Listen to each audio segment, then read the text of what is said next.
Man Nargiz Farhadovna, ko'p yillik tajribaga ega shifokor, Life Medium klinika asoschisi va rahbari, tadbirkor ayol sifatida kuni kecha Markaziy Osiyo hamda Hindiston ishbilarmonlar kengashining navbatdagi yig'ilishida ishtirok etdim. Muhtaram prezidentimiz tomonidan berilgan vazifalarning ijrosini ta'minlash maqsadida O'zbekiston Savdo-sanoat palatasi tadbirkor ayollar tuzilmasi tomonidan mana shunday xalqaro forumlar tashkil etilmoqda va bu o'z navbatida bizdek ayollarga yangi imkoniyatlar yaratmoqda.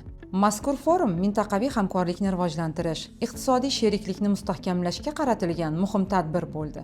Forum nafaqat ishbilarmonlar o'rtasida muloqot maydonini yaratdi, balki amaliy hamkorlikni yo'lga qo'yish, qo'shma loyihalarni amalga oshirish imkoniyatini ham berdi.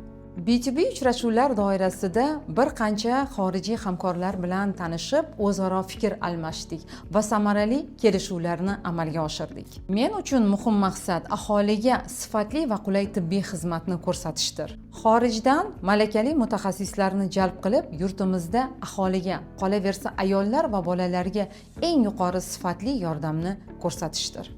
Ayniqsa ayollar va bolalarni salomatligini tiklashda o'z hissamni qo'shishdir. Shu o'rinda eng katta tashakkurimni yurtboshimiz Shavkat Miromonovich Mirziyoyevga bildirmoqchiman. Davlatimiz rahbari biz ayollarga shunday katta e'tibor, imtiyoz va imkoniyatlar yaratib bermoqdalar.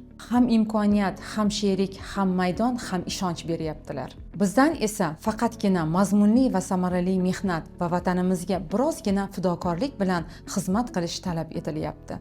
Biz esa bunga har doim tayyormiz. Shunday imkoniyatlar uchun prezidentimizga chuqur tashakkurlar aytaman. Ayollarga yaratilayotgan shart-sharoitlar, imtiyozlar hamda imkoniyatlarni ko'rib, shu yurtning farzandi, shu yurtning qizi ekanligimdan faxrlanaman.